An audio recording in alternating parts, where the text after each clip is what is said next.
Hello and welcome again to our daily Bible verse ministry. Happy Lord's Day to all of you. It's another day for all of us to worship the Lord together. And today's Bible verse taken from the book of Psalms 89, verse 15 to 17. Blessed are those who have learned to acclaim you, who walk in the light of your presence, Lord. They rejoice in your name all day long. They celebrate your righteousness. For you are their glory and strength, and by your favor you exalt our horn. In Tagalog, mapalad ang taong sa iyo'y sumasamba. Sa pagsamba nila'y inaawitan ka. At sa pag-ibig mo'y namumuhay sila. Sa buong maghapon, ika'y pinupuri. Ang katarungan mo'y siyang sinasabi.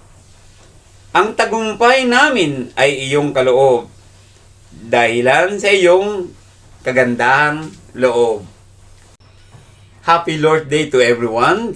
So let us go out again, have fellowship with one another, worship the Lord together, and do not forsake the assembly of God. Rain or shine, let us gather together.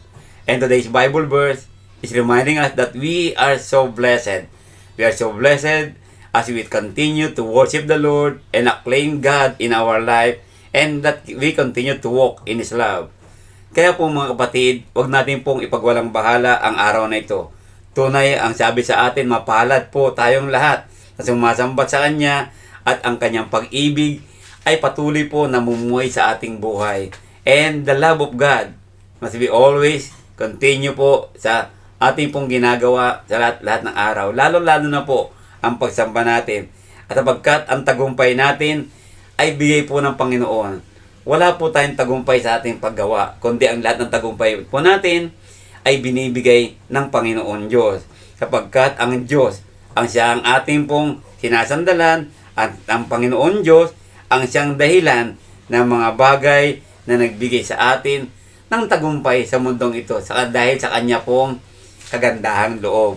Kaya po, dito po sa Bible verse na binasa natin, we are so blessed. Mapalad po tayong lahat kung patuloy po tayong namumuhay sa Kanyang pag-ibig, kung patuloy po tayong sumasamba sa Kanya, sama-sama, at higit sa lahat, kung patuloy po nating sinusunod lagi ang Kanyang mga kautusan.